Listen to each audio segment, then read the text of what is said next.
के मन पर शब्दों का भार है और शब्दों का भार ही उसकी मानसिक गुलामी भी है। और जब तक शब्दों की दीवारों को तोड़ने में कोई समर्थ न हो, तब तक वह सत्य को भी न जान सकेगा, न आनंद को, न आत्मा को। इस संबंध में थोड़ी सी बातें कल मैंने आपसे कही। सत्य की खोज में, और सत्य की खोज ही जीवन की खोज है, स्वतंत्रता सबसे पहली शर्त है।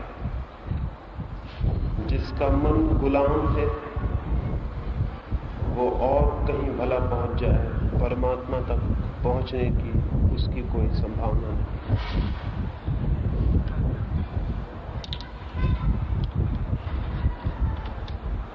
जिन्होंने अपने चित्त को सारे बंधनों से स्वतंत्र किया है, केवल वे ही आत्माएं स्वयं को, सत्य को और सर्वात्मा को जानने में समर्थ हो पाती। ये थोड़ी सी बातें कल मैंने आपसे कही। उस संबंध में बहुत से प्रश्न मेरे पास आए हैं। सबसे पहले एक मित्र ने पूछा है कि यदि हम शब्दों से मौन हो जाएं, मन हमारा शून्य हो जाए, तो फिर जीवन का, संसार का व्यवहार कैसे चलेगा? हम सभी को यही भ्रांति है कि मन हमारे जितने बेचैन और अशांत हों, संसार का व्यवहार उतना ही अच्छा चलता है। ये हमारा पूछना वैसे ही है जैसे बीमार लोग पूछें कि यदि हम स्वस्थ हो जाएं तो संसार का व्यवहार कैसे चलेगा। पागल लोग पूछें कि हम यदि ठीक हो जाएं और हमारा पागलपन समाप्त हो जाए तो संसार का व्यवहार कैसे चलेगा। बड़े मजे की बात यह है, अशांत चित्त के कारण संसार का व्यवहार नहीं चल रहा है, बल्कि संसार के चलने में जितनी बाधाएं हैं, जितने कष्ट हैं, संसार का जीवन जितना नरक है, वो अशांत चित्त के कारण। ये जो संसार का व्यवहार चलता हुआ मालूम पड़ता है, इतने अशांत लोगों के साथ भी ये बहुत आश्चर्यजनक है। शांत मन संसार के व्यवहार में बाधा नहीं है, बल्कि शांत मन इस संसार को ही स्वर्ग के व्यवहार में बदल देने में समर्थ है। जितना शब्दों से मन शांत हो जाता है, उतनी ही जीवन में दृष्टि, अंतर्दृष्टि मिलनी शुरू हो जाती है। फिर भी हम चलेंगे, लेकिन वो चलना और तरह का होगा। फिर भी हम बोलेंगे, लेकिन वो बोलना और तरह का होगा। फिर भी हम उठेंगे, फिर भी जीवन का जो सामान्य क्रम है वो चलेगा, लेकिन उसमें एक क्रांति हो गई होगी। भीतर मन यदि शांत हो गया हो तो दो परिणाम होंगे।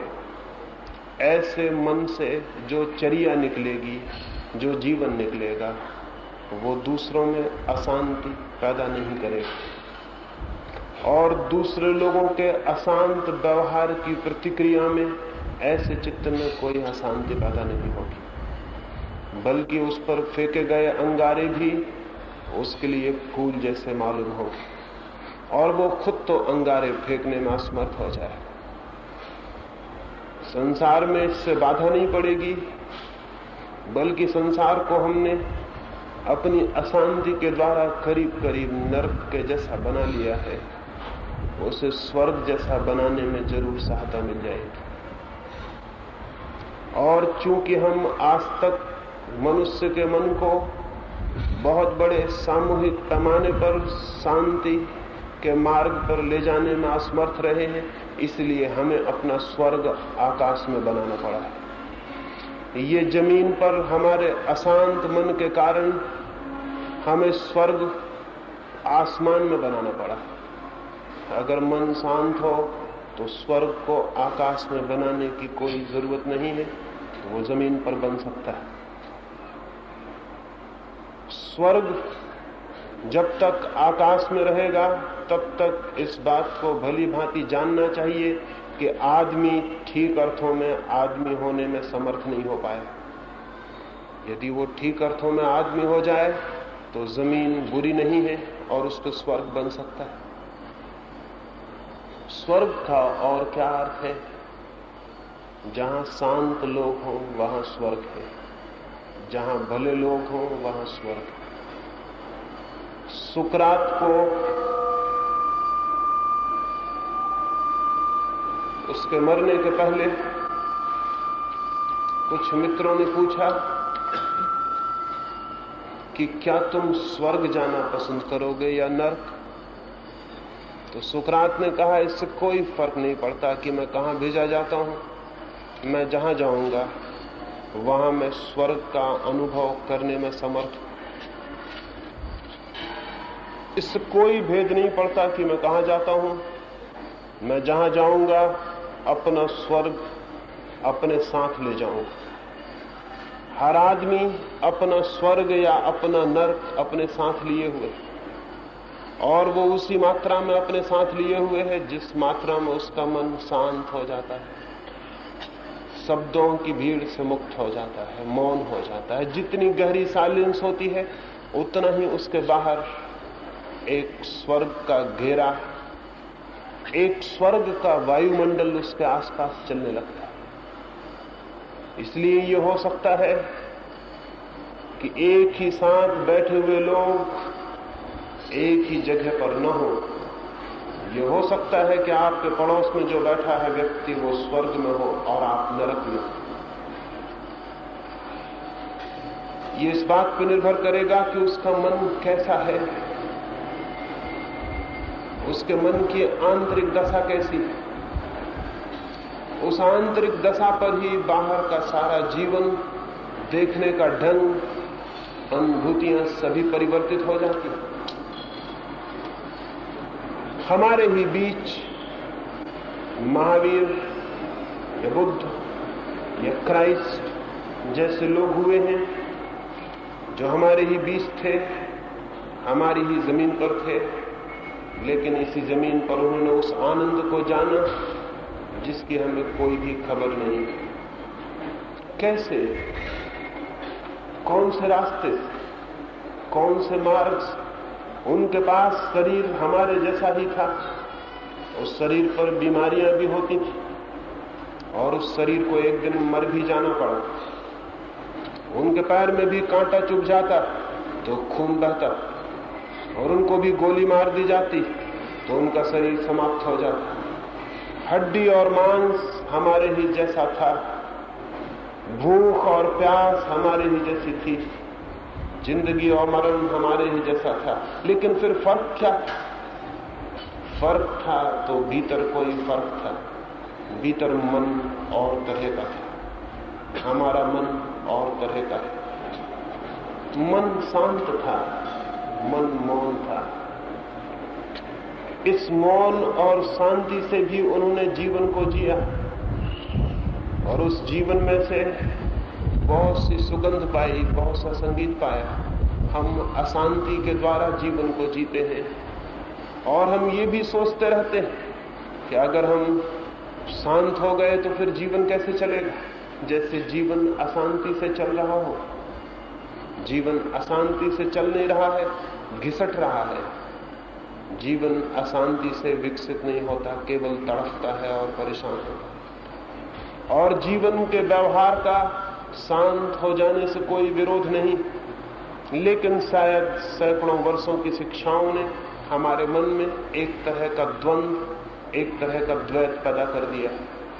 सैकड़ों वर्षों से यह कहा जाता रहा है कि जिस व्यक्ति को शांत होना है उसे संसार छोड़ देना पड़ेगा। सैकड़ों वर्षों से यह बात समझाई गई है कि शांत होना, सत्य के मार्ग पर होना और संसार का व्यवहार, ये दोनों विरोधी बातें। मैं आपसे निवेदन करता हूं, ये बड़ी खतरनाक शिक्षा थी और इस शिक्षा के कारण ही जीवन धार्मिक नहीं हो पाया। इस शिक्षा के कारण ही जमीन आज भी अधार्मिक है, क्योंकि ये शिक्षा हमारे लिए एक एस्केप बन गई, एक पलायन बन गई, एक बचाव का रास्ता बन गई। हमने सोचा कि यदि संसार को चलाना है तो धर्म हमारे लिए नहीं, और धर्म हमारे लिए उस दिन होगा जिस दिन हम संसार को छोड़ने को राजी होंगे। न हम संसार को छोड़ने को राजी होंगे और न धर्म से हमारा कोई संबंध होगा। धर्म से बचने के लिए हमने एक तरकीब खोज ली। ये शिक्षा हमारे धर्म और हमारे बीच दूरी और फासला बन गई। मैं आपसे निवेदन करता हूं, मन जितना स्वस्थ और शांत होगा वो संसार का विरोधी नहीं होगा, बल्कि संसार को ट्रांसफॉर्म करने में, संसार को नया जीवन देने में सहयोगी बनेगा। शांत आदमी संसार का शत्रु नहीं है, बल्कि वही मित्र है। और जीवन का धर्म से कोई विरोध नहीं है, और परमात्मा संसार के बीच कोई दुश्मनी नहीं है। जीवन को ठीक से जीना ही परमात्मा को पाने का मार्ग है। और धर्म या आंतरिक जीवन और शांति की खोज, ठीक ठीक अर्थों में हम कैसे जिए, इस दिशा में हमारे पैरों को बढ़ाने की तरकीब, माध्यम और मार्ग है। इसलिए ये न सोचें कि मैंने कहा मन शांत हो जाए, शब्दों से मुक्त हो जाए तो आपका संसार और व्यवहार बिगड़ जाए। नहीं, वो अभी बिगड़ा हुआ है। अगर मन शांत हो सके तो संसार में ही, इस सामान्य जीवनचर्या में ही, इस दैनंदिन जीवन में ही परमात्मा के दर्शन शुरू हो जाएंगे। एक रात एक साध्वी एक गांव में मेहमान होना चाहती थी, लेकिन उस गांव के लोगों ने उसे ठहरने के लिए अपने दरवाजे न खोले। हर दरवाजे पर उसने प्रार्थना की कि आज की रात मैं यहां ठहर जाऊं, लेकिन द्वार बंद कर लिए गए। जैसा कि मैंने कल कहा, वो साध्वी, वो अकेली महिला उस रात उस गांव में शरण मांगती थी, लेकिन उस गांव के लोगों का धर्म दूसरा था और साध्वी का धर्म दूसरा था, इसलिए शरण देना संभव नहीं हुआ। एक शब्द बाधा बन गया। साध्वी किन्हीं और विचारों को मानती थी और गांव के लोग किन्हीं और विचारों को मानते थे। उस साध्वी को ठहरने के लिए जगह नहीं मिली। आखिर उस सर्द रात में उसे गांव के बाहर एक वृक्ष के नीचे ही सो जाना पड़ा। रात कोई 12 बजे होंगे, तब ठंडी हवाओं में उसकी नींद खुल गई।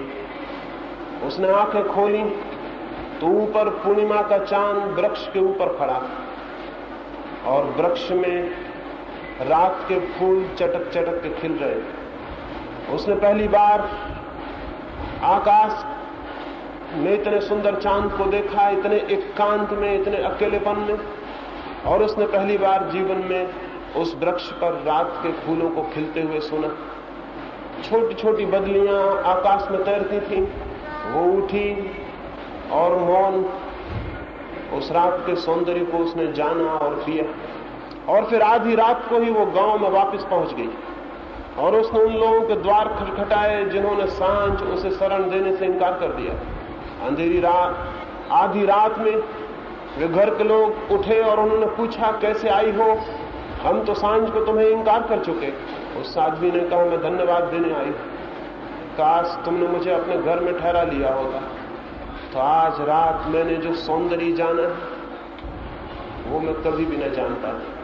तो मैं तुम्हें धन्यवाद देने आई हूं कि तुमने मुझ पर कृपा की कि रात अपने घर में मुझे न ठहरने दिया। अन्यथा तुम्हारी दीवारें बहुत छोटी थीं और मैं उसमें मेहमान भी हो जाती तो आकाश को न देख पाती और उस चांद को न देख पाती और उन फूलों को न सुन पाती जो खिल रहे। तो मैं धन्यवाद देने आई हूं तुम्हारे पूरे गांव को। तुमने मुझ पर जो कृपा की है वो बहुत बड़ी। ये साध्वी के ये प्रतिक्रिया आप में होती, किसी दूसरे व्यक्ति में होती असंभव है। दूसरा व्यक्ति तो इतने क्रोध से भर जाता, इतने वैमनस्य से, इतनी घृणा से, इतने अपशब्दों से कि शायद उसे नींद भी ना आती, और इतने अपशब्दों और क्रोध से भरे होने के कारण उसे चांद भी दिखाई ना पड़ता, और अपने भीतर इतने शोरगुल की वजह से उसे फूलों के खिलने की खबर भी न मिलती। वो रात तो वैसी ही आती, चांद भी निकलता, फूल भी खिलते, लेकिन वो क्रोध से भरा हुआ मन, वो अशांत मन उस सबको न देख पाता और उस गांव के प्रति सदा के लिए एक शत्रुता का भाव उसके मन में पैदा हो। हम सारे लोगों का मन भी संसार के प्रति जो इतनी शत्रुता से भर गया है, उसका कारण ये नहीं है कि संसार में चांद नहीं उगता और फूल नहीं खिलते।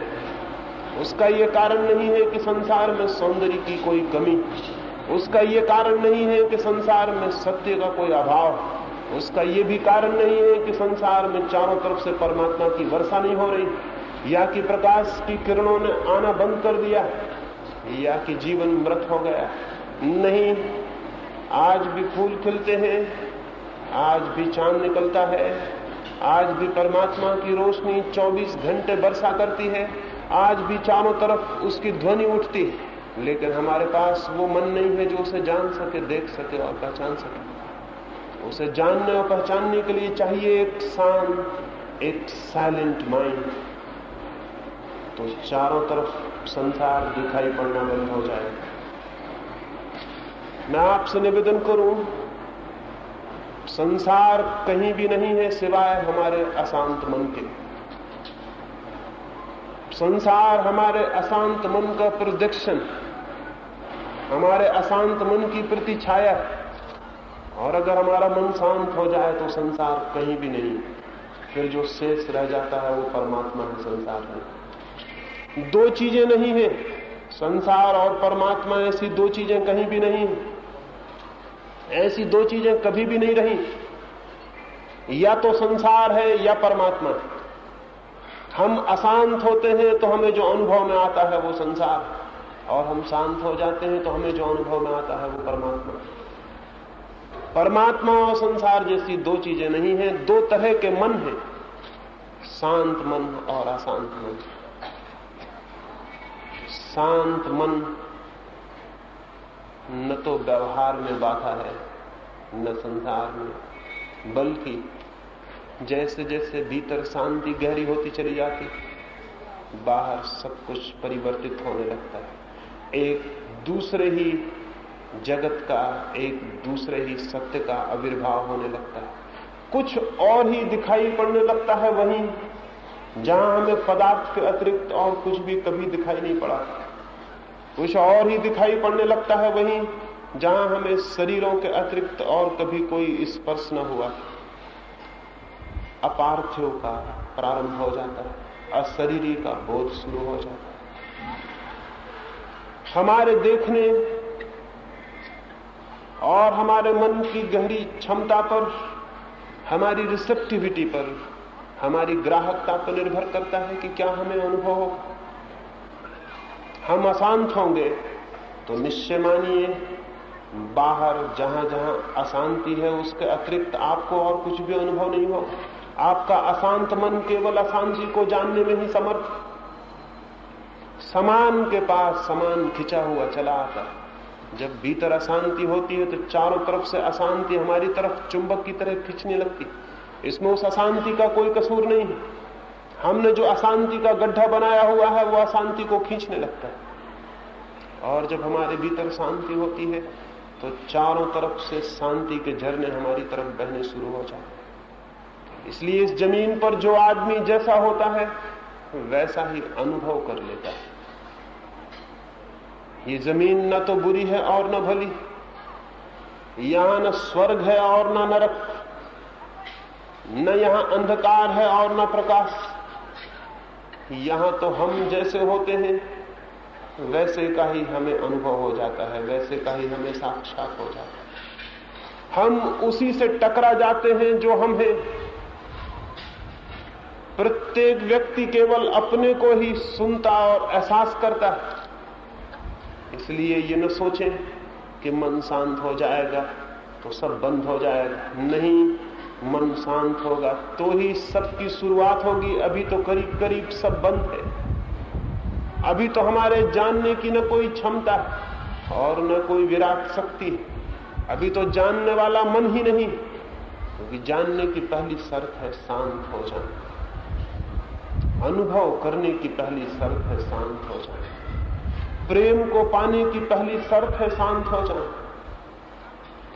कोई अपने घर में द्वारों को बंद किए बैठा हो तो सूरज बाहर खड़ा रहेगा, द्वारों पर आवाज नहीं करेगा, थपकी नहीं देगा, द्वार पर दस्तक नहीं देगा कि द्वार खोलो। सूरज बाहर प्रतीक्षा करेगा। और अगर हम द्वार बंद किए ही बैठे रहें तो हम अपने हाथों अपने लिए अंधकार पैदा कर लें। परमात्मा भी निरंतर सबके द्वार पर खड़ा, लेकिन हम मन के द्वार बंद किए बैठे तो परमात्मा प्रतीक्षा करेगा और हम अपने अंधकार में बैठे रहेंगे। मन को शांत करने, मन को शब्दों से मुक्त करने का अर्थ है मन के सारे द्वार और दीवालों को गिरा देना, ताकि मन के ऊपर कोई आवरण न रह जाए, मन के ऊपर कोई बंधन न रह जाए, मन के ऊपर कोई दीवार न रह जाए, कोई कारागृह न रह जाए। तो फिर आ जाएगा वो प्रकाश जो चारों तरफ मौजूद है और हमारी प्रतीक्षा कर रहा है। परमात्मा हमारे ऊपर हिंसा नहीं करना चाहता है, इसलिए बाहर दरवाजे की प्रतीक्षा करता है कि हम अपने द्वार खोलें। लेकिन हम अपने द्वार ही न खोलें तो अंधकार में हम अपने हाथ से जीते। शांत मन का अर्थ है द्वार खोलना, शांत मन का अर्थ है दीवार को तोड़ना, शांत मन का अर्थ है असीम के साथ तालमेल, असीम के साथ संबंध को स्थापित करना। उससे संसार मिटेगा नहीं, बल्कि संसार ही स्वर्ग बन जाएगा। उससे जीवन के संबंध नष्ट नहीं होंगे। जैसा कि हमें सिखाया गया है, हमें सिखाया गया है कि जो परमात्मा का हो जाएगा वो पत्नी का नहीं रह जाएगा, वो व्यक्ति, वो अपने बच्चों का नहीं रह जाएगा, वो अपने घर का नहीं रह जाएगा, वो अपने संबंधियों का नहीं रह जाएगा। ये झूठ है, बात एकदम झूठ है। इससे ज्यादा झूठी बात कभी नहीं कही गई। सच्चाई उल्टी है। सच्चाई ये है कि उसके घर के लोग तो उसके होंगे ही, इस जमीन पर कोई न रह जाएगा जो उसके घर का बाहर का हो। सच्चाई ये है कि उसके संबंध तो जिनसे हैं उनसे होंगे ही, इस जगत में कोई न रह जाएगा जिससे उसके संबंध न रह जाए। उसका परिवार मिटेगा नहीं, बड़ा हो जाएगा। उसका प्रेम समाप्त नहीं होगा, विराट हो जाएगा। उसका छोटा सा घर नष्ट नहीं होगा, बल्कि उसके घर की सीमाएं बड़ी होती चली जाएंगी और जमीन पर कोई कोना ऐसा न होगा जिसे अपना घर जैसा मालूम न पड़े। ये बात झूठी है कि वो अपने घर से छोड़ देगा। सच बात यह है कि पूरी जमीन उसका घर हो जाएगी। ये बात गलत है कि वो अपने परिवार का शत्रु हो जाएगा। सच्ची बात यह है कि इस जमीन पर सब कुछ उसका परिवार हो जाएगा। उसका प्रेम विराट होगा, क्षुद्र नहीं। और निश्चित ही जब इतने विराट प्रेम का जन्म होगा तो जिस प्रेम को हम जानते हैं उसमें एक क्रांति हो जाएगी, उसमें एक परिवर्तन हो जाएगा। हमारे प्रेम में तो घृणा भी मौजूद होती है। जिस पत्नी को हम प्रेम करते हैं उसकी हम हत्या भी कर सकते हैं। जिस मित्र को हम कहते हैं कि मैं तुम्हारे लिए प्राण दे दूंगा, जरा सी बात बिगड़ जाए और हम उसके प्राण लेने को तैयार हो सकते हैं। हमारा प्रेम अपने भीतर घृणा को छिपाए हुए। ये प्रेम झूठा है। क्योंकि जिस प्रेम के भीतर घृणा बैठी हो, उस प्रेम का मूल्य कितना। हम जिसे प्रेम करते हैं उसी को घृणा भी करते हैं। जरा सी बात बिगड़ जाए, हमारी इच्छाओं के विपरीत हो जाए बात, हमारी आकांक्षा से भिन्न हो जाए, हमारा प्रेम समाप्त और हमारी घृणा बाहर निकल आएगी। जब दो मित्र शत्रु हो जाते हैं तो उन जैसा शत्रु और कोई भी नहीं होता, और जब दो भाई लड़ने लगते हैं तो उन जैसा लड़ने वाला भी खोजना कठिन। क्यों? क्या बात? हमारे प्रेम और हमारी मित्रता के पीछे हमारी घृणा मौजूद है। जब कोई व्यक्ति शांत होता है तो प्रेम नष्ट नहीं होता, उसके भीतर से घृणा समाप्त हो जाती है, उसके पास शुद्ध प्रेम बच जाता है। इसलिए उसके प्रेम में वो वायलेंस, वो हिंसा नहीं होती जो हमारे प्रेम में है, लेकिन उसके प्रेम में एक अपार्थिव प्रकाश आना शुरू हो जाता है, एक दिव्य ज्योति आनी शुरू हो जाती है। निश्चित ही जिस प्रेम में घृणा है वो सीमित होता है, वो किसी से बंधा होता है, लेकिन जिस प्रेम में कोई घृणा नहीं रह जाती वो असीम हो जाता है, उसका बंधन नहीं रह जाता। वो प्रेम किसी को पजेस नहीं करता, वो किसी का मालिक नहीं बनता, वो किसी को डोमिनेट नहीं करता, वो किसी का अधिकार नहीं ले लेता। हमारा प्रेम तो मालिकियत है। मैं अपनी पत्नी को कहूंगा कि मैं तुम्हारा मालिक। पति हमेशा से पत्नियों से ये कहते रहे, और पत्नी भी अपने मन में जानती है कि वो भी मालकिन। जो ये जानता है कि जिससे मैं प्रेम करता हूं उसका मैं मालिक हूं, वो ठीक से समझ ले उसने कभी प्रेम को जाना भी नहीं, उसने कभी प्रेम को किया भी नहीं। प्रेम कभी किसी का मालिक हो सकता है? मालिक तो हम उसके होना चाहते हैं जिससे हमें डर होता है, भय होता है। हम उस पर कब्जा कर लेना चाहते हैं ताकि उससे भय न रह जाए, उससे डर न रह जाए। मालिक तो हम उसके होना चाहते हैं जिससे हमें कोई प्रेम नहीं होता। मालिक तो हम वस्तुओं के होना चाहते हैं। व्यक्तियों का कभी कोई मालिक हो सकता है, आत्माओं का कभी कोई मालिक हो सकता है। जो किसी को प्रेम करता है वो कभी उसका मालिक नहीं होना चाहेगा। मालकियत घृणा का सबूत है, प्रेम का नहीं। तो हमारा ये जो प्रेम है जो मालिक बन जाता है, और जिसकी मालकियत जरा भी डमाडोल हो जाए तो हत्या करने को उतारू हो जाए, ये प्रेम जरूर शांत व्यक्ति में नहीं रह जाएगा। शांत व्यक्ति के प्रेम में कोई पोजेशन, कोई मालकियत, कोई घृणा नहीं होगी। इसलिए शांत व्यक्ति का प्रेम असीम होता चला जाएगा। वो एक को पार करके धीरे धीरे अनेक पर पहुंच जाएगा। वो एक की सीमा से मुक्त होकर धीरे धीरे सब में प्रवेश पा जाएगा। ऐसे ही प्रेम को मैं प्रार्थना करता हूं जो एक को पार कर लेता है और सब तक पहुंच जाता है। मंदिरों में कही जाने वाली प्रार्थनाएं नहीं, थोथे शब्द हैं। सच्चा प्रार्थना से भरा हुआ हृदय तो वो है जिसका प्रेम अनंत और असीम तक पहुंचने लगा हो, जिसके प्रेम की लहरें दूर दूर फैल रही हो, और जिसका प्रेम किसी सीमा को न मानता हो, और जिसका प्रेम केवल देना जानता हो, मांगना न जानता हो। प्रेम तो नष्ट नहीं होगा, लेकिन प्रेम परिवर्तित हो जाएगा। परिवार तो नहीं मिटेगा, लेकिन परिवार बहुत बड़ा हो जाएगा। संसार तो नहीं बिगड़ेगा, लेकिन संसार एक अभूतपूर्व रूप से परिवर्तित होकर स्वर्ग बन जाएगा। इसलिए भयभीत न हो, इस बात से भयभीत न हो कि संसार बिगड़ जाएगा। बड़े मजे की बातें हैं। क्या है आपके संसार में? कौन सी शांति है, कौन सा आनंद है, कौन सा प्रेम है, जिसके खो जाने से हम भयभीत हो जाते हैं कि कहीं हम शांत हो गए तो सब खो न जाए। क्या है आपके पास जो खो जाएगा? हमारी हालत करीब करीब उस भिखमंगे जैसी है जो एक राजधानी के किनारे रात भर जागा करता था। पुराने दिनों की घटना। उस गांव का बादशाह रोज घोड़े पर सवार होकर रात को आधी रात गांव की निरीक्षण को निकलता। वर्ष बीत गए। सर्दी हो कि बरसात कि गर्मी हो कि अंधेरी रात हो कि उजाली रात हो, वो भिखारी गांव के बाहर निरंतर खड़ा हुआ जागता रहता। आखिर उस बादशाह से न रहा गया। उसने एक दिन अपने घोड़े को रुका और पूछा, मेरे मित्र, किस चीज का पहरा देते हो रात भर? उस भिखारी ने कहा, मेरा भी सामान है, कोई उठा के न ले जाए। उसके पास एक भिक्षा पात्र था, एक डंडा था, एक झोली थी। वो रात भर जाग के पहरा देता था कि कहीं कोई उसके सामान को चुरा के न ले जाए। तो उसने राजा से कहा कि क्या आप सोचते हैं मैं सो जाऊं कोई मेरा सामान ले जाए? तो मैं दिन को सो लेता हूं, जब रास्ते चलते होते तब कोई डर नहीं होता, रात में जागता हूं कि कहीं कोई मेरा सामान न ले जाए। तो राजा बहुत चिंतित हुआ। वो लौटा और उसने अपने राजगुरु को जाके कहा कि मैंने बड़ी हैरानी की घटना देखी।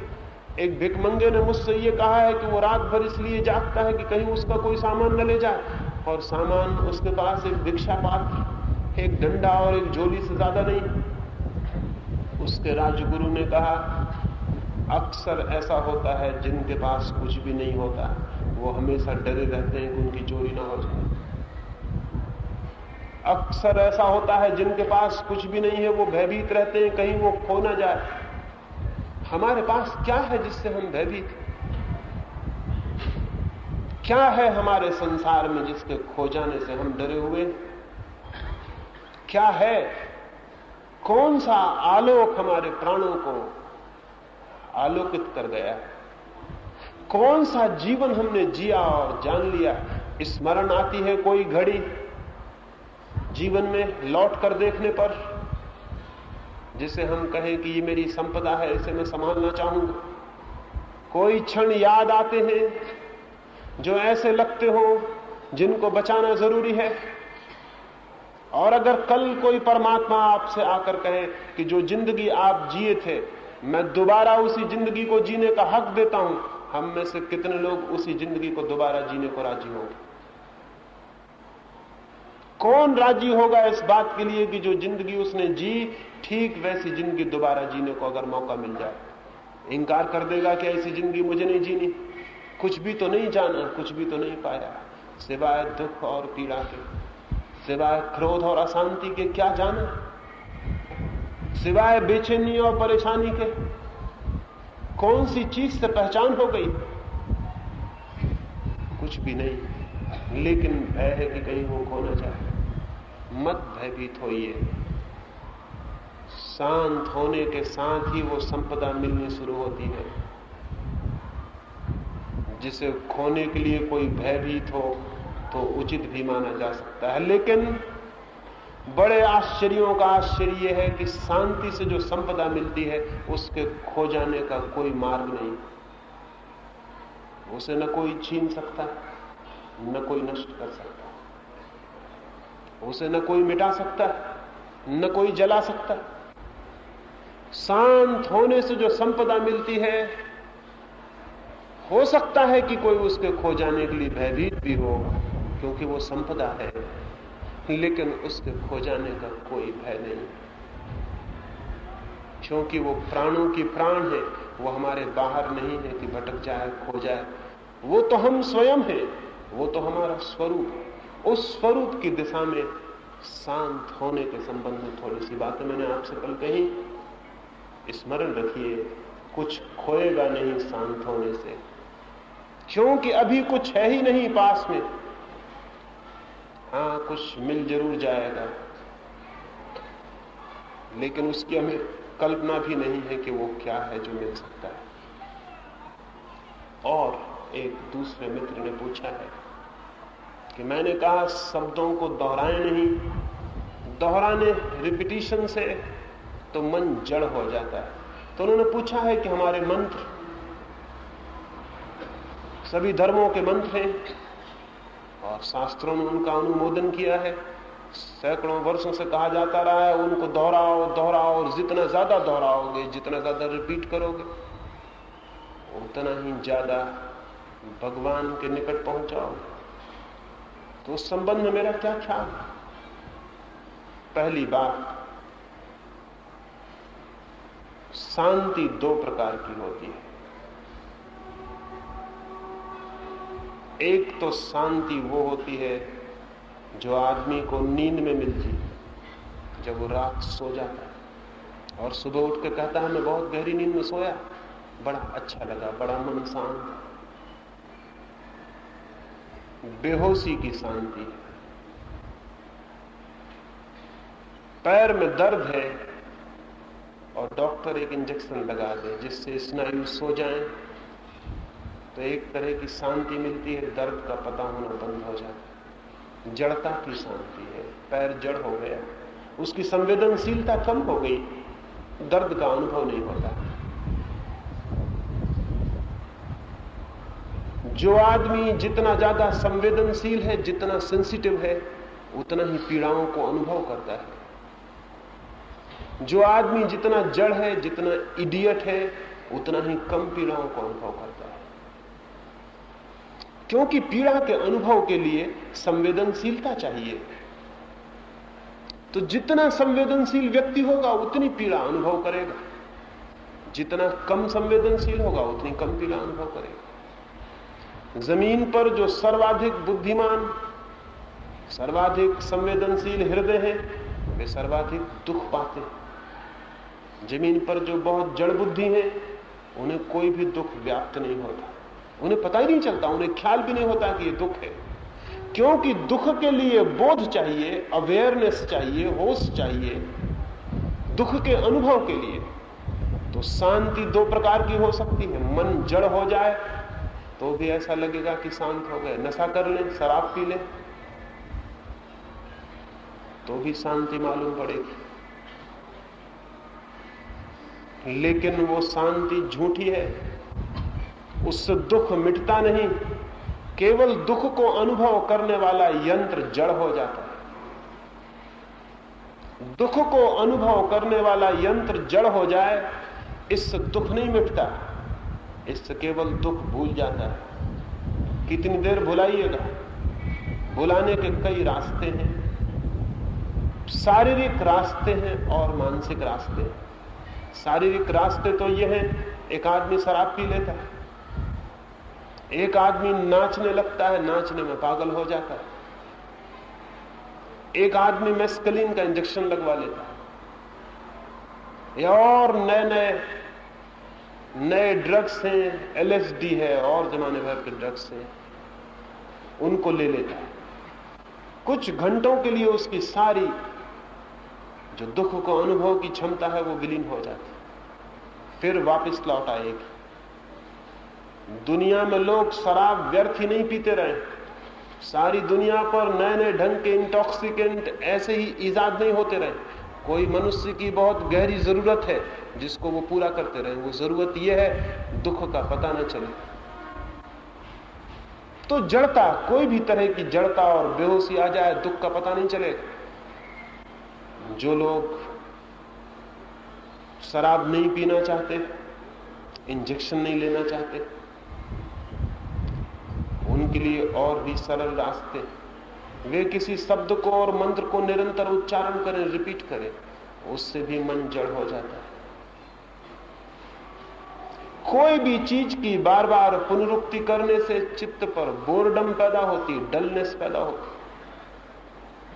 अगर मैं यहां बैठकर बोल रहा हूं और एक ही बात घंटे भर तक बोले चला जाऊं, तो आपके मन पर क्या प्रतिक्रिया होगी? आप में से बहुत से लोग तो सो जाएंगे, जैसा अधिकतर लोग सभाओं में सोते हैं, खासकर धार्मिक सभाओं में, क्योंकि वहां वही बातें दोहराई जाती हैं जो हजारों बार दोहराई गई, तो लोग सो जाते। बोलने वाला सोचता होगा कि सोने वालों का कसूर है, ये बोलने वाले का कसूर है। वो इस तरह की बातें बोल रहा है जिनसे बोर्डम पैदा होती, रिपीट कर रहा है कुछ बातों को, उससे लोग ऊब जाते हैं, ऊब से नींद पैदा होती है। उसमें जो बहुत सचेतन लोग होंगे वे उठ के चले जाएंगे, क्योंकि ये तो जड़ता की बात हो गई। और इसीलिए जवान आदमी धार्मिक सभाओं में दिखाई नहीं पड़ते, अभी उनमें जिंदगी।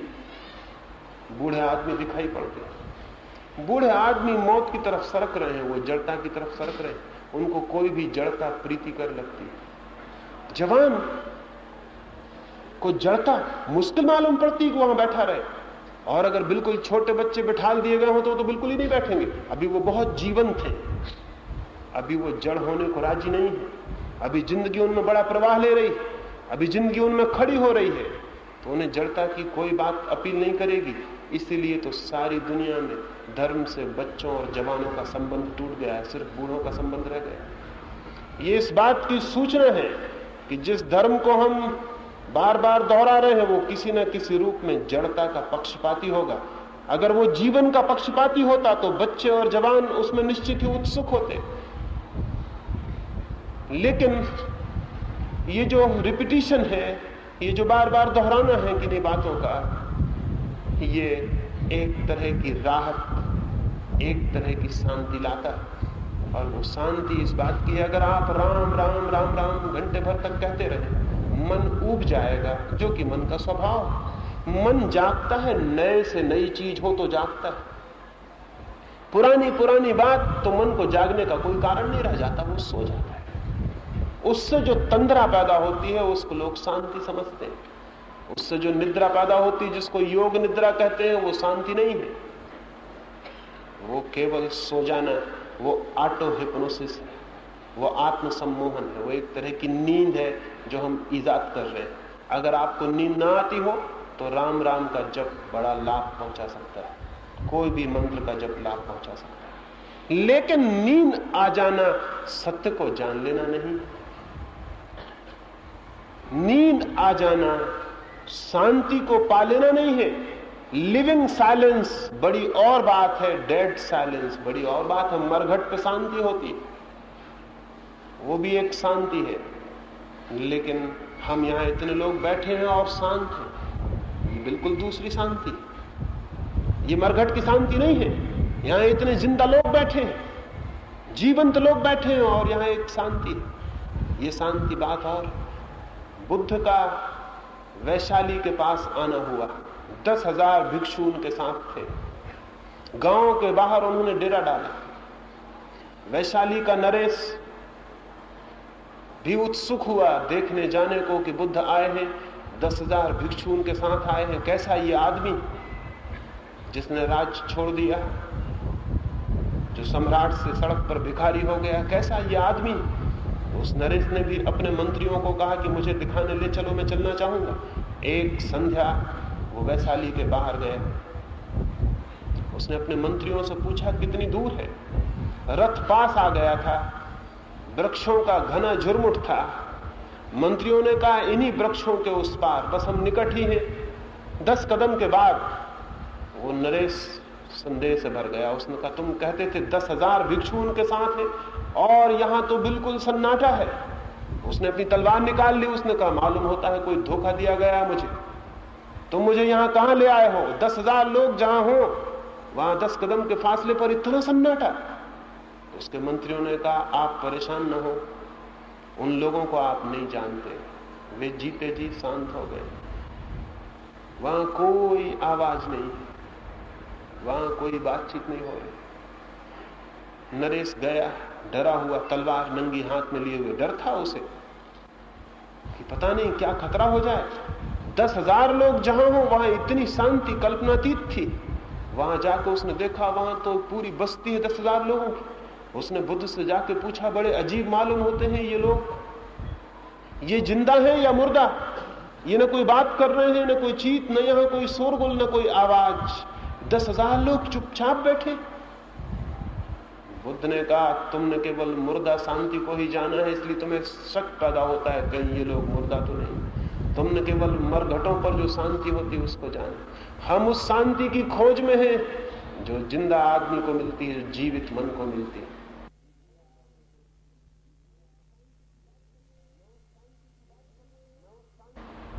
मैं उस शांति की बात कर रहा हूं जो मन को मुर्दा ना कर दे, डेड ना कर दे, मन को डल ना कर दे, शिथिल ना कर दे, बल्कि मन को इतना सचेतना से भर दे, इतनी अवेयरनेस से, इतने होश से, इतने जीवंत शक्ति से कि वो जीवंत शक्ति के कारण शांत हो जाए।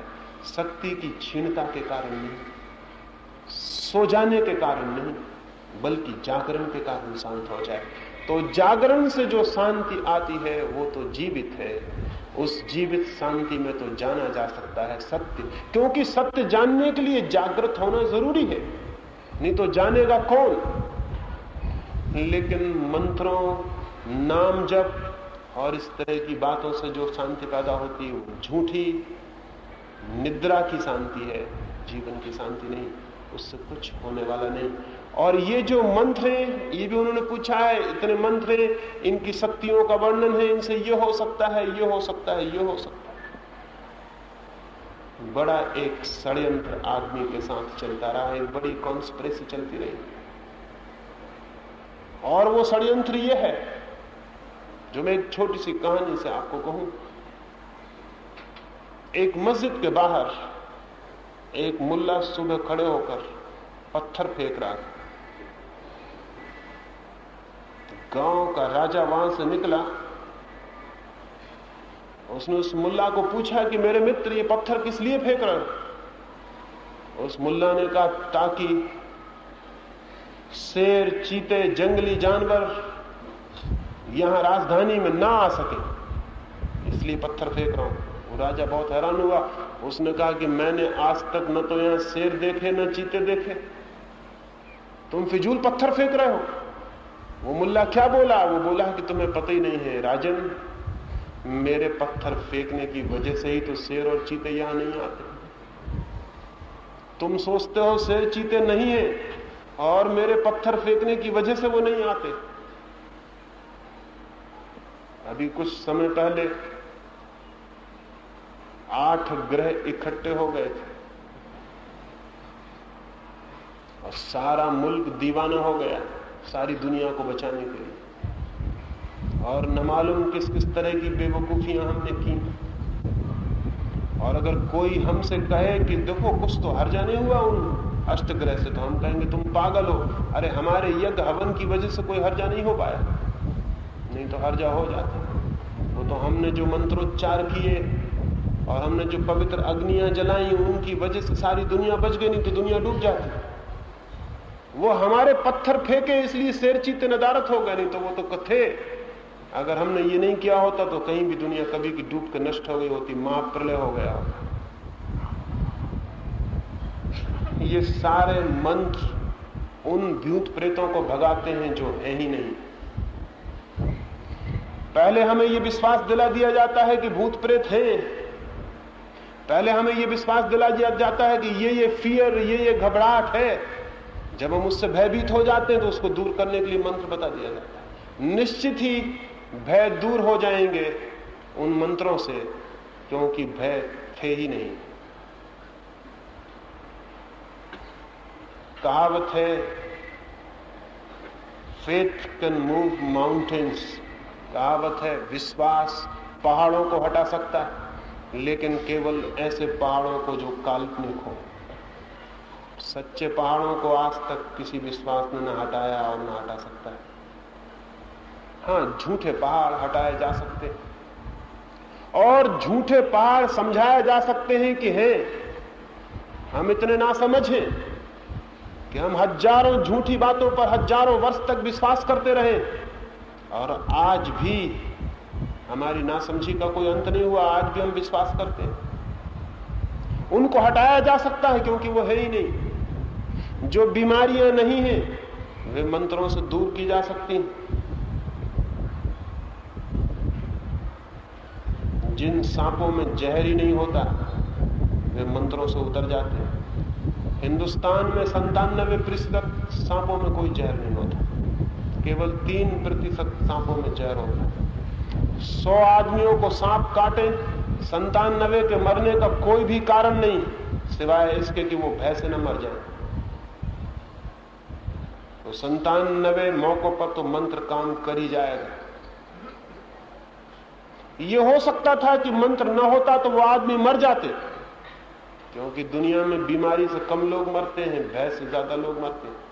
सांप ने काट खाया, ये बात मारने वाली हो जाती, चाहे सांप में कोई जहर हो या ना हो। हजारों सांप के काटे हुए लोग मर जाते हैं केवल इसलिए कि उनको सांप ने काट खाया। उस सांप में कोई जहर ही नहीं होता। 100 आदमियों को सांप काटे, 97 के मरने का कोई कारण नहीं, लेकिन मर सकते हैं। मंत्र ऐसे आदमियों को बचा सकता है, क्योंकि जो जहर नहीं था वो उतर सकता है। और भय हमें बहुत जोर से पकड़ते हैं। एक कहानी मैंने सुनी है।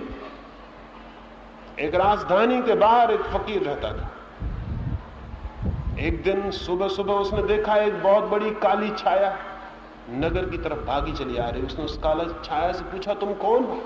उस काली छाया ने कहा, मैं प्लेग हूं। उस फकीर ने पूछा, किस लिए जा रही हो नगर में? उसने कहा कि मुझे 1000 लोगों के प्राण लेने। वो छाया नगर में चली गई। 3 महीने बीत गए, उस फकीर ने उस जगह को न छोड़ा, क्योंकि 3 महीने में कोई 10,000 आदमी मर गए उस गांव में। उसने कहा कि लौटते में मैं प्लेग से पूछ लूं कि मुझसे झूठ बोलने की क्या वजह थी। 3 महीने बाद वो प्लेग की काली छाया वापस लौटी तो उस फकीर ने टोका और उसने कहा कि हद हो गई, मुझसे झूठ बोलने का क्या कारण था? तुमने तो कहा था 1000 लोगों के प्राण लेने और 10,000 लोग मर गए। उस प्लेग ने कहा, मैंने तो 1 ही 1000 मारे, बाकी भय से मर गए, मेरा उसमें कोई कसूर नहीं। बाकी 9000 आदमी अपने आप घबराहट से मर गए, उनको मैंने नहीं मारा। इन 9000 आदमियों पर मंत्रों का उपयोग हो सकता था, ये बच सकते थे, इनको कोई बीमारी ही नहीं थी। तो ये जो सारे मंत्र हैं जो हमें शक्तिशाली मालूम होते हैं, मंत्र शक्तिशाली नहीं है। हमारा मन कमजोर है, भयभीत है। इसलिए अगर मन को किसी भी बात से बल दिया जा सके, ताकत दी जा सके, तो फर्क पड़ जाता है। और अगर हमको किसी दिन ये बात ठीक ठीक समझ में आ गई तो मंत्रों को बीच में लेने की कोई जरूरत नहीं है। हम अपने आत्मबल को, अपने मन के बल को बिना किसी मंत्र के सहारे के ही खड़ा कर सकते हैं। मंत्र से उसका कोई संबंध नहीं। संबंध है मेरे भीतर, मेरे अपने बल का। अगर वो है, अगर मेरा भय छूट जाए, अगर जीवन में मेरी चिंता छूट जाए, अगर जीवन में मेरी अशांति छूट जाए, तो इतनी बड़ी शक्ति का उदय होगा, किसी मंत्र की कोई जरूरत नहीं। ये कमजोर आदमी का शोषण है। कमजोर है आदमी बहुत, और धर्मों ने, पुरोहितों ने उसे मजबूत तो नहीं बनाया, उल्टे और कमजोर किया है, उसे और भयभीत किया है। उसे ऐसे भय दे दिए हैं जिनकी कोई जगह, कोई गुंजाइश नहीं है, जिनकी सच्चाई में कहीं कोई असलियत नहीं है। जमीन के भय है, नरक के भय है, स्वर्ग के भय है, और न मालूम कितने कितने काल्पनिक भय है। और उन काल्पनिक भय के भीतर घिरा हुआ आदमी है। इस आदमी को बल चाहिए, इसको कोई भी ना समझी पकड़ा दे। अगर इसे ऐसा लगे कि हाँ मेरी थोड़ी हिम्मत बढ़ती है, तो हिम्मत तो अंधेरे में आप जा रहे हो, अगर जोर से फिल्म का गाना भी गाने लगे तो बढ़ जाती है। अगर अंधेरी गली से निकल रहे हो और सीटी बजाने लगे तो भी हिम्मत बढ़ जाती। कुछ भी करने लगे तो हिम्मत बढ़ जाती, क्योंकि करने में आप भय को भूल जाते हैं। क्योंकि मन एक ही साथ 2 काम नहीं कर सकता, या तो फिल्मी गाना गा सकता है या भयभीत हो सकता है। अगर अंधेरी गली से निकल रहे हो और जोर से फिल्म का गाना गाने लगे तो मन फिल्म का गाना गाने लगा, भयभीत कौन होगा? उतनी देर के लिए भय बंद हो जाएगा। तो चाहे फिल्मी गाना गा लें, चाहे राम राम जप लें, चाहे नमोकार जप लें, चाहे कुछ और कर लें, लेकिन उससे कोई जीवन में क्रांति नहीं होती और न परिवर्तन होता है। बल्कि जो कौमें और जो लोग इस तरह के झूठे विज्ञानों में, इस तरह की स्यूडो साइंसेस में फंस जाते हैं, उन मुल्कों में असली विज्ञान का जन्म नहीं हो पाता। हमारे मुल्क का दुर्भाग्य यही है। यही मंत्र, यही थोथे विश्वास और इन पर श्रद्धा, हमारे मुल्क में साइंस पैदा नहीं हो सकी। हम सारी जमीन पर पिछड़ गए हजारों साल के लिए। शायद हम अब किसी कौम के साथ कदम मिला के नहीं चल सकेंगे। किसके ऊपर जिम्मा है? उन लोगों के ऊपर जो इन थोथी बातों को प्रचारित करते रहे, लोगों को समझाते रहे। इसकी वजह परिणाम यह हुआ कि जिंदगी के दुख को मिटाने का जो कॉजलिटी थी, जो कारण था असली, वो तो हमने नहीं खोजा। हमने कहा मंत्र कर लो, राम राम जप लो, मामला सब ठीक हो जाएगा। तो जिंदगी के दुख मिटाने के जो असली कारण थे वो हमने नहीं खोजे। हम ये ऊपरी तरकीबें किया, न जीवन और पदार्थ के संबंध में सत्यों को खोजा, न उसकी ताकत बढ़ी, न उसकी समृद्धि बढ़ी, न उसका आत्मबल बढ़ा। सब तरह से हम दीनहीन हो गए। और उस दीनहीन हो जाने के पीछे सबसे बड़ा कारण हमारे ये थोथे मंत्र, ये थोथे ख्याल कि हम इन बातों को करके सब कुछ कर लेंगे। सोमनाथ पर हमला हुआ, सोमनाथ के हमले के वक्त सारे हिंदुस्तान से बहादुरों ने यह खबर भेजी कि मंदिर की रक्षा के लिए हम आ जाएं। तो मंदिर के गर्व से भरे हुए पुजारियों ने कहा, तुम्हारी जरूरत भगवान की रक्षा के लिए, भगवान अपनी रक्षा नहीं कर सकेंगे, भगवान सबके रक्षक हैं, तुम्हारी क्या जरूरत है। बात तो ठीक थी, भगवान जो सबके रक्षक हैं उनके लिए कोई तलवार की रक्षा की जरूरत। मान गए वे लोग। तलवार लिए हुए सिपाही खड़े थे लेकिन वे लड़े नहीं। जिसने हमला किया था वो आदमी भीतर घुस गया और 500 पुजारी थे उस मंदिर में और वो अपने मंत्रों का जाप कर रहे थे और प्रार्थनाएं कर रहे थे। और गजनी ने मूर्ति पर चोट की और मूर्ति टुकड़े होकर गिर गई और उनके सारे मंत्र रखे रह गए और सारी प्रार्थनाएं रखी रह गई। और तब उन पुजारियों ने क्या कहा, जब उन्होंने देखा कि मंत्र फिजूल हो गए, सब व्यर्थ हो गया, मूर्ति तोड़ दी गई, तो उन्होंने एक नई बात ईजाद की। उन्होंने कहा कि गजनी शिव का अवतार मालूम होता है, नहीं तो ये कैसे हो सकता। और हम उन मूढ़ों में से हैं कि हमने पहली बात भी मान ली और दूसरी बात भी मान ली कि गजनी जो भगवान शिव का अवतार होना चाहिए, तभी तो सारी बात होगी। ये जो हम इस भांति का जो चिंतन करते रहे, ये चिंतन नहीं है, ये जड़ता है। और इसका परिणाम ये हुआ कि हम साइंस को जन्म नहीं दे पाए, हम खोज नहीं कर पाए।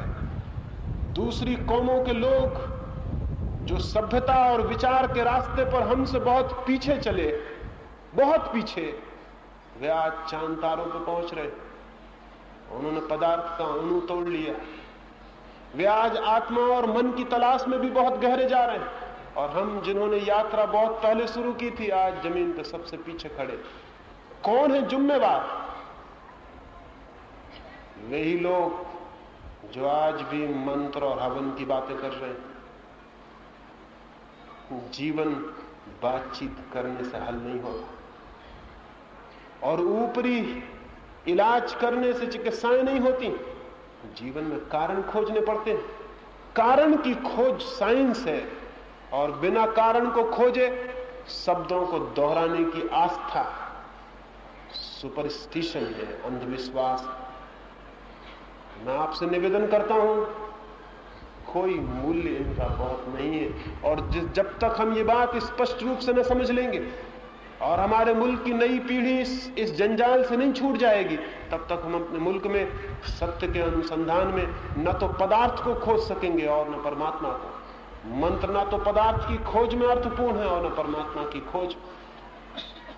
दोहराने वाली बातें और कोरे शब्दों को दोहराने वाली बातें ज्यादा से ज्यादा थोड़ी सी हिम्मत दे सकती हैं, लेकिन उनसे कोई जीवन में क्रांति नहीं होती।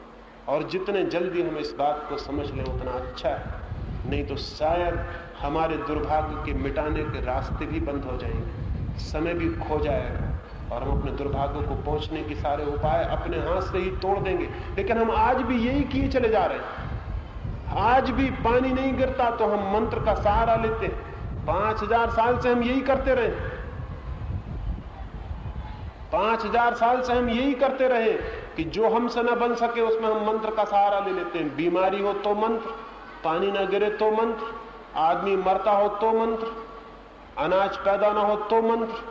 मंत्रों का कुल जमा परिणाम यह हुआ जो हम आज, और इसका फल यह हुआ कि हम मंत्रों में खोए रहे।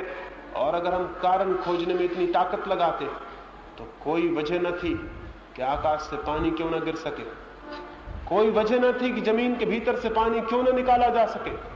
जमीन के भीतर इतना पानी है कि अगर 500 वर्षों तक भी बिल्कुल वर्षा ना हो तो भी पानी की कोई कमी नहीं, लेकिन हम उसे निकालने में समर्थ नहीं हो सकते। हम बैठे रहे, मंत्र पढ़ते रहे। बिहार में हर वर्ष आए वर्ष अकाल पड़ता है, मंत्र वहां बहुत पढ़े जाते हैं, मुल्क भर से भीख मांगी जाती। अब तो हम दुनिया भर में भिखारी की तरह जाहिर हो गए, हर जगह हाथ फैला के खड़े हो जाते। मंत्र घर में पढ़ते हैं, भीख जमाने भर में मांगते हैं। लेकिन बिहार में वो किसान हाथ पे हाथ रखे बैठा रहता है, जमीन में कुआं भी नहीं खोदता। बिहार के खेतों में कुएं नहीं। जहां निरंतर अकाल पड़ रहा है वहां हर वर्ष यज्ञ, महायज्ञ और न मालूम क्या क्या बेवकूफियां हम करते हैं, लेकिन कुआं खोदने की हम कोई फिक्र नहीं करते। कुआं हम क्यों खोदें? हम तो मंत्रों के धनी हैं, और मंत्र हमारे पास है तो सब पानी भी गिरेगा और फसलें भी उगेंगी, और न मालूम हम क्या क्या कर लेंगे। इस भ्रम में, इस इल्यूजन में हमने बहुत गंवाया। वक्त आ गया कि ये भ्रम टूट जाना चाहिए, नहीं तो मुल्क की रीढ़ हमेशा के लिए टूट जाएगी। इस कौम का बहुत भविष्य नहीं है अगर हम इन्हीं पुरानी पिटी पिटाई बातों को आगे भी दोहराते जाते हैं। इस कौम के आगे आने वाले दिन अच्छे नहीं हो सकते। हम एक भिखमंगे में परिवर्तित हो गए, और मंत्रों की कृपा है, और हमारे पुरोहितों की और हमारे पंडितों की। जरूर मंत्र उपयोगी है पंडितों और पुरोहितों के लिए, आपके लिए नहीं। उनका धंधा है, उनका व्यवसाय है, उनकी आजीविका है, वे उससे जी रहे हैं। और अगर ये बंद हो जाएंगी बातें और लोगों का ख्याल इनसे हट जाएगा तो उनकी आजीविका जरूर टूट जाएगी। इसका तो जरूर मन में दुख होता है कि उनकी आजीविका टूट जाएगी, लेकिन अब ये आजीविका तोड़नी पड़ेगी। अब उनकी आजीविका चलेगी तो इस पूरे मुल्क का जीवन टूट जाएगा। अब दो बातों में से कुछ न कुछ निर्णय करना होगा, या तो ये मंत्र पढ़ने वाले पंडित और पुरोहित जिए और हम मर जाएं, और या फिर अब इनको अपना व्यवसाय बदलना होगा। अच्छा होगा कि मंत्र और यज्ञ करवाने की बजाय ये कुएं खोदने लगे, कुछ और करने लगे, और मुल्क को जीने दें और खड़ा होने दें। कोई उपयोग नहीं है, जरा भी कोई उपयोग नहीं है। और इस बात को बहुत स्पष्ट 2 और 2 4 की भांति आपसे कह रहा हूं, कोई उपयोग नहीं। सोचें और देखें मुल्क की कथा क्या हुआ, इनके उपयोग का परिणाम।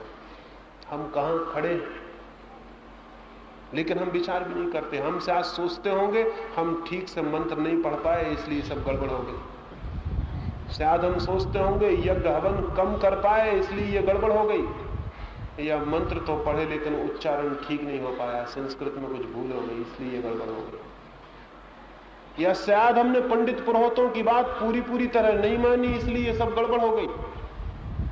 ये समझाने वाले लोग भी हैं, और हम में से बहुत से लोग इसको समझने के लिए भी तैयार हैं, क्योंकि हजारों साल की दास्तां में जिस कौम का दिमाग पल गया हो, उसके सोचने समझने की शक्ति समाप्त हो जाती है। उसे सोच विचार पैदा नहीं होता, उसकी आदत विश्वास करने की हो जाती, विचार करने की नहीं होती। मैं आपसे निवेदन करूंगा, विश्वास बहुत किया जा चुका, विचार करिएगा या नहीं।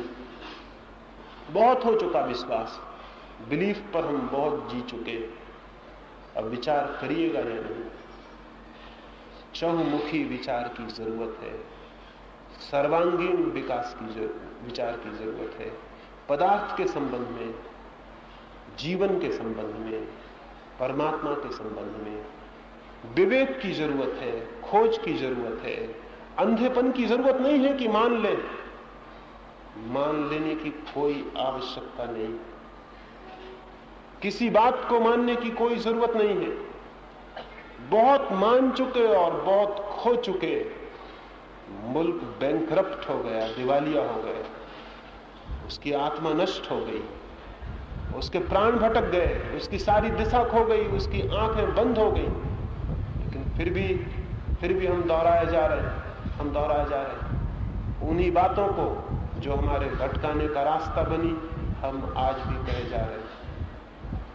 जरूरत आ गई है कि सारी थोथी परंपरा, इस सारी रूढ़ी, इस सारे अंधे चिंतन से देश मुक्त हो जाए।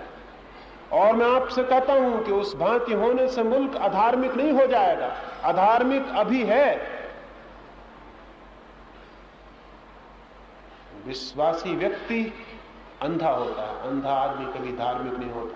धार्मिक तो बहुत खुली हुई आंखों वाला आदमी होता है। विचार अधर्म में नहीं ले जाता, विचार तो जितना तीव्र और गहरा और जितना प्रवेश करने वाला होता है उतना ही ज्यादा धर्म में ले जाता है। तो विचार की क्रांति अगर आए तो इससे घबराने की जरूरत नहीं कि अधार्मिक हो जाएंगे, लोग भटक जाएंगे। मैं आपसे कहता हूं लोग भटके हुए हैं, अब और भटकने की कोई गुंजाइश नहीं है।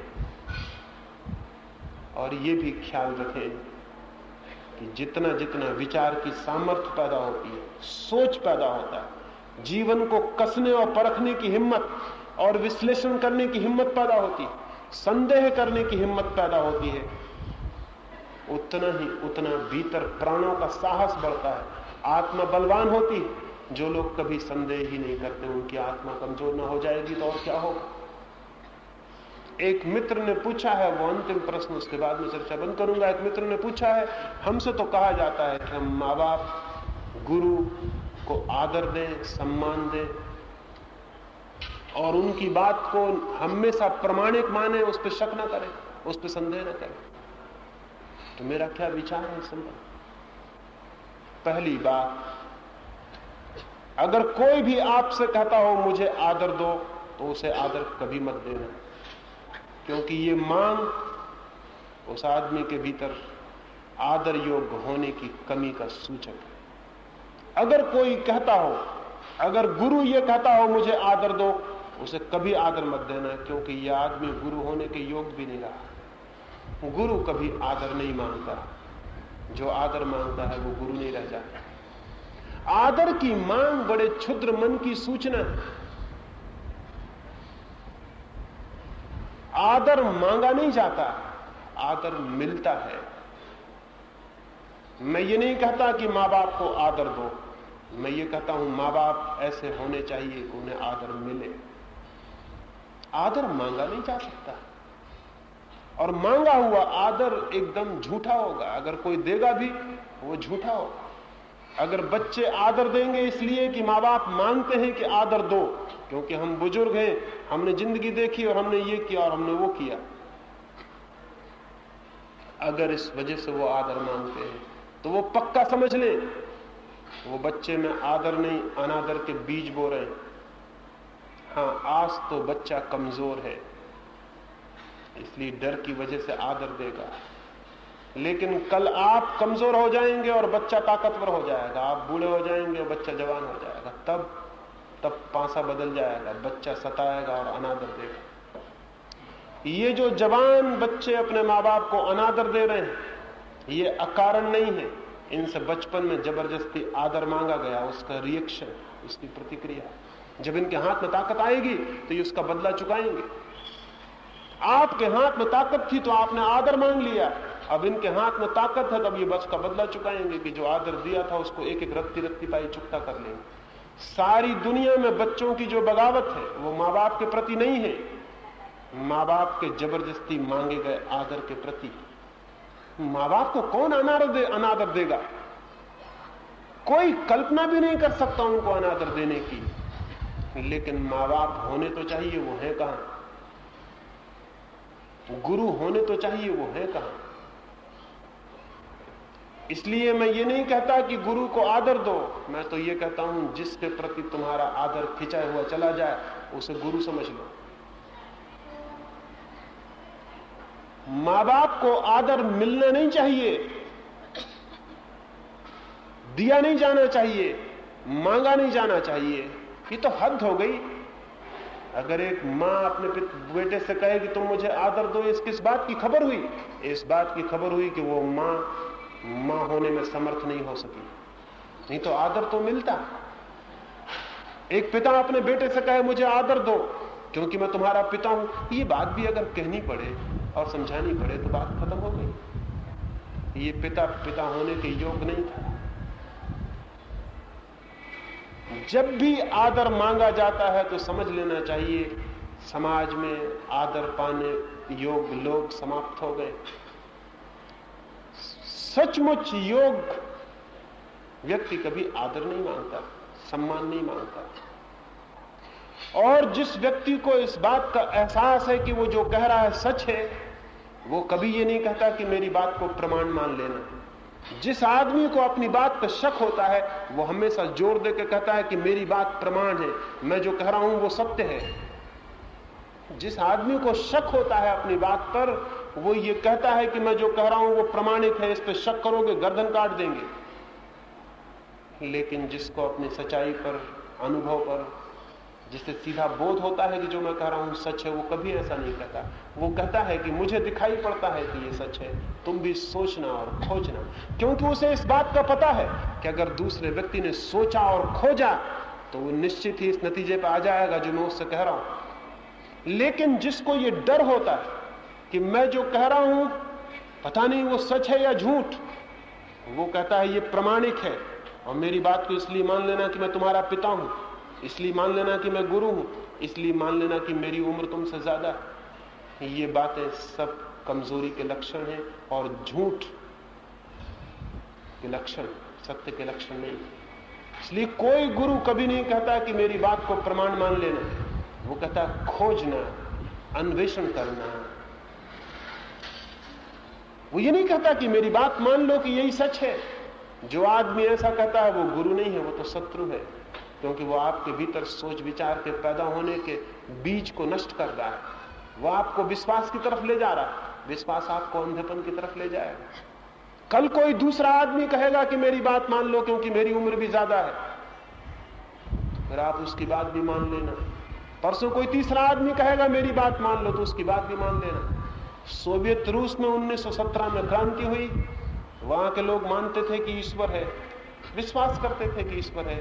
पुरोहित कहते थे, पादरी कहते थे ईश्वर है, तो वो मानते थे। पुरोहित बड़ा आदमी था, गांव में उसकी इज्जत थी, उसके तगमे चमकते थे, उसके कपड़े चमकते थे, चर्च, उसका बड़ा मकान, पुरोहित की बड़ी इज्जत थी। खुद बादशाह भी आता तो पुरोहित के पैर छूता था, तो पुरोहित के हाथ में शक्ति थी, पावर। तो पुरोहित कहता था जो मैं कहता हूं वही सत्य है। मैं कहता हूं कि क्राइस्ट कुंवारी लड़की से पैदा हुए, तो लोग मानते थे कि हुए। जब हुकूमत बदल गई और कम्युनिस्ट हुकूमत में आ गए और उन्होंने पुरोहितों को निकाल के बाहर कर दिया और पुरोहित दीनहीन हो गए, तो पावर बदल गया, पावर आ गया कम्युनिस्टों के हाथ में। और कम्युनिस्टों ने कहा कोई ईश्वर नहीं है, और उन्होंने कहा कोई आत्मा नहीं है, कोई परमात्मा नहीं। लोग इसको मान लिए, कोई आत्मा नहीं, कोई परमात्मा नहीं। ठीक, कल मानते थे पुरोहित को क्योंकि वो ताकत में था, आज कम्युनिस्ट ताकत में आ गए, उन्होंने उसकी बात मान ली कि ठीक है, यही जो कहते हैं वही ठीक। 20 साल के दौराने के बाद उसमें लोग कहने लगे कोई आत्मा नहीं, कोई परमात्मा, कोई पुनर्जन्म नहीं। ये वही लोग हैं जो कल कहते थे ईश्वर है, जो कहते थे कुंवारी मरियम से क्राइस्ट पैदा हुआ। अब वो सब हंसने लगे और कहने लगे वो सब बेवकूफी की बातें थी, क्योंकि अब जो ताकत में आ गए उन्होंने कहा कि वो बेवकूफी की बातें थी। ये वही लोग, इनमें कोई फर्क नहीं पड़ा। ये विश्वास के परिणाम हुआ। ये अगर इन लोगों ने विचार किया होता और अगर इन्होंने क्राइस्ट को या परमात्मा की खोज को विचार से अंगीकार किया होता, तो कोई कम्युनिस्ट इनको ये समझाने में समर्थ नहीं हो सकता था कि ईश्वर नहीं। इनके भीतर विचार का अनुभव होता, कोई दुनिया की ताकत उसको तोड़ नहीं सकती। दुनिया में बड़ा खतरा है विश्वास के कारण, क्योंकि जो लोग विश्वास करते हैं वो किसी भी चीज पे विश्वास कर सकते हैं, उन्हें कोई भी चीज समझाई जा सकती, क्योंकि विश्वास करने वाला आदमी कभी विचार नहीं करता। इसलिए दुनिया की हुकूमतें, दुनिया के पॉलिटिशियंस, दुनिया के धर्म पुरोहित, दुनिया के शोषण करने वाले लोग, कोई भी ये नहीं चाहते कि आप विचार करो, वो सब चाहते हैं विश्वास करो, क्योंकि आप विश्वास करोगे तो दुनिया में कोई क्रांति नहीं होगी, कोई बगावत नहीं होगी, आपका शोषण मजे से होता रहेगा, आपको मूढ़ बनाया जाता रहेगा और आप चुपचाप चलते रहोगे। विचार से वो सब घबराए हुए, और विचार के न होने का ये परिणाम है कि 5000 साल से आदमी कष्ट उठा रहा है, न मालूम कितने प्रकार के, जिनका कोई हिसाब नहीं। विचार पैदा होना चाहिए, क्योंकि विचार बगावत है, विचार रिबेलियन है। विचार पैदा होना चाहिए तो शायद बगावत भी पैदा हो और हम एक नई दुनिया बनाने में समर्थ हो जाएं। निश्चित ही पुरानी दुनिया तोड़नी पड़ेगी नई दुनिया बनाने के लिए। पुराने ढांचे मिटाने होंगे नए आदमी को जन्म देने के लिए। पुरानी दुनिया भली नहीं थी। क्या आपको पता है 5000 सालों में 15000 युद्ध लड़े हैं पुरानी दुनिया। इस दुनिया को कोई भला कहेगा? ये दुनिया पागल रही होगी जहां 5000 साल में 15000 युद्ध लड़ने पड़े हो, जहां रोज युद्ध करने पड़े हो, जहां रोज हत्या करनी पड़ी हो। ये दुनिया अच्छी दुनिया रही होगी? ये पागलों की दुनिया रही होगी। इस दुनिया को बदल देना जरूरी है, और बदलने के लिए पहला सूत्र है विश्वास करना नहीं, विचार करना, खोजना, विवेक से अपने प्राणों की पूरी ताकत से जो ठीक लगे उसको स्वीकार करना। निश्चित ही जो माँ बाप अपने बच्चों को विचार करने में सहयोगी बनेंगे, बच्चे उनके लिए सदा के लिए आदर से भर जाएंगे। जो माँ बाप अपने बच्चों के लिए विचार और विवेक की शक्ति जगाने में सहयोगी होंगे, वो बच्चे आजीवन उन माँ बाप के प्रति सम्मान का अनुभव करेंगे। जो गुरु आदर नहीं मांगेगा बल्कि इस तरह का जीवन जिएगा जो कि बच्चे के भीतर स्वतंत्रता लाए, बच्चे के भीतर विचार और विवेक लाए, उस गुरु के प्रति उन बच्चों के माथे हमेशा के लिए झुक जाएंगे। आदर तो मिलता है, मांगा नहीं जाता। प्रेम मिलता है, मांगा नहीं जाता। सम्मान मिलता है, खरीदा नहीं जाता। न भय दिखा के पाया जाता है, न झपटा जाता है। लेकिन वो तभी मिलता है जब हम किसी की आत्मा को विकसित होने में सहयोगी बनते हैं, तो निश्चित ही वो आत्मा सदा के लिए ऋणी हो जाती है, वो आत्मा हमेशा के लिए अनुग्रहित हो जाती है। एक ग्रेटिट्यूड उसके भीतर पैदा हो जाता है। क्या आप अपने बच्चों को स्वतंत्र करने में सहयोगी हो रहे हैं? अगर हो रहे हैं तो ये बच्चे आपको सम्मान देंगे। जितने ये स्वतंत्र होंगे उतना सम्मान देंगे। क्या इन बच्चों में विचार पैदा कर रहे हैं? अगर इनमें विचार पैदा किया तो ये अनुग्रहित होंगे, क्योंकि विचार इन्हें जीवन की बड़ी ऊंचाइयों पर ले जाएगा, जीवन के शिखरों पर ले जाएगा, जीवन की गहराइयों में ले जाएगा। विचार पूर्वक ये सत्य को किसी दिन जानने में समर्थ हो सकेंगे, ये आनंदित हो सकेंगे किसी दिन। और जिस क्षण इनके जीवन में आनंद उतरेगा, उस दिन आपके प्रति इनका ऋण, उस दिन आपके प्रति इनकी कृतज्ञता, उस दिन आपके प्रति इनकी धन्यता का कोई पारावार न होगा, कोई सीमा न होगी। दुनिया से कृतज्ञता उठ गई है क्योंकि हम अपने बच्चों को परतंत्र कर रहे हैं, स्वतंत्र नहीं। हम अपने बच्चों को गुलाम बना रहे हैं, मुक्त नहीं। हम अपने बच्चों को दास्ता सिखा रहे हैं, विद्रोह नहीं। सच्चे माँ बाप और सच्चे गुरु बच्चों को विद्रोह सिखाते हैं ताकि जो गलत है उसे वो तोड़ सके, और साहस सिखाते हैं ताकि जो सही है उसे वे निर्मित कर सके। और बच्चे अगर गलत को तोड़ने में समर्थ हो जाएं और सही को सृजन करने में, तो निश्चित ही वे बच्चे सदा सदा के लिए अपनी पुरानी पीढ़ी के चरणों में सिर को टेक देते हैं। लेकिन अभी जो हो रहा है और आज तक जो होता रहा है, उसने बच्चों को घबरा दिया है और एक क्लाइमेक्स पर बात पहुंच गई है जैसे, और सारी दुनिया में युवक पुरानी पीढ़ी के शत्रु हुए जा रहे हैं। इसमें जुम्मा किसका है? इसमें पुरानी पीढ़ी जिम्मेवार है। और अगर पुरानी पीढ़ी ने यह गलती की कि जिम्मेवारी नई पीढ़ी पर सौंपी तो कोई फर्क ना हो सकेगा।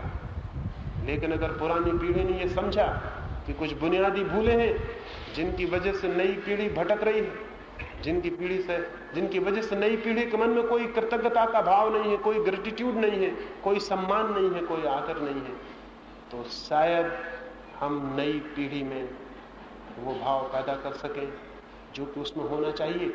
लेकिन वो मांगा नहीं जा सकता, वो बुलाया नहीं जा सकता, वो कहा नहीं जा सकता कि हमें दो। वो तो हमारे भीतर कुछ होगा परिवर्तन, तो अपने आप मिलता है, अपने आप मिलता है। सुबह सूरज निकलता है और हमारी आंखें उसकी तरफ उठ जाती हैं। बगीचे में फूल खिलते हैं और उनकी सुगंध से हम भर जाते हैं। अगर पुरानी पीढ़ी किसी सूरज को अपने भीतर जन्म दे सके और किसी सुगंध को, तो नई पीढ़ियां तो हमेशा अनुग्रहित होने को है। इतनी थोड़ी सी बातें मैंने आपसे कही, और कुछ प्रश्न हैं लेकिन उनका तो उत्तर आज संभव नहीं हो पाएगा, और सभी प्रश्नों के उत्तर जरूरी भी नहीं है। इसलिए नहीं कि वो प्रश्न कम महत्वपूर्ण है, बल्कि इसलिए कि जो बातें थोड़ी सी मैंने कही, अगर वो आपके ख्याल में समझ में आ जाएं, तो उनके आधार पर आप उन प्रश्नों के उत्तर भी पा सकेंगे जिनके बाबत मैंने कुछ भी नहीं कहा। मेरा दृष्टिकोण आपके सामने मैंने रख दिया। ये दृष्टिकोण विश्वास कर लेने के लिए नहीं है। मैंने जो भी बातें कही उन पर विश्वास कर लेने की कोई भी जरूरत नहीं। मैं न तो गुरु हूं, न उपदेशक हूं, न मुझे ये भ्रम है कि जो बात मैं कहूं उसे आप मान लें। मैंने ये बातें आपके सामने रखी ताकि आप इन पर सोचें, विचार करें। जरूरी नहीं है कि विचार करने के बाद मेरी बातें आपको सही ही मालूम पड़े, लेकिन एक बात है, अगर आपने विचार किया तो मेरी बातें चाहे आपको गलत मालूम पड़े, लेकिन जितना आप विचार करेंगे उससे आपके भीतर विवेक की शक्ति विकसित होगी और बड़ी होगी। मेरी बातों का कोई मूल्य नहीं है, लेकिन उन पर विचार करने में आपके भीतर विचार की शक्ति विकसित होगी, और वो विचार की शक्ति विकसित हो जाए तो आप खुद ही अपने प्रश्नों के उत्तर पा लेने में समर्थ हो जाएंगे। कोई दूसरा आदमी किसी के प्रश्नों के उत्तर नहीं ले सकता, कोई दूसरा आदमी किसी की प्यास नहीं बुझा सकता। हर आदमी की प्यास अद्वितीय है, यूनिक है, हर आदमी अलग है, हर आदमी बेजोड़ है, उस जैसा कोई दूसरा आदमी नहीं है। हर आदमी का प्रश्न भी बेजोड़ है, उसका उत्तर मेरे पास कैसे हो सकता? आपका प्रश्न है, इस जमीन पर किसी के पास आपका उत्तर नहीं हो सकता। फिर मैं किस लिए बोल रहा हूं? मैं इसलिए नहीं बोल रहा हूं कि आपको मैं उत्तर दे दूं, मैं इसलिए बोल रहा हूं ताकि आपको अपने भीतर उत्तर खोजने की विधि, मेथड मिल जाए, सोच विचार मिल जाए। आप चीजों को सोचने विचारने लगे तो आपके भीतर जहां से प्रश्न पैदा हुआ है वहीं उत्तर भी सदा मौजूद है, और जब अपने भीतर का उत्तर आता है तो वो उत्तर मुक्त कर देता है।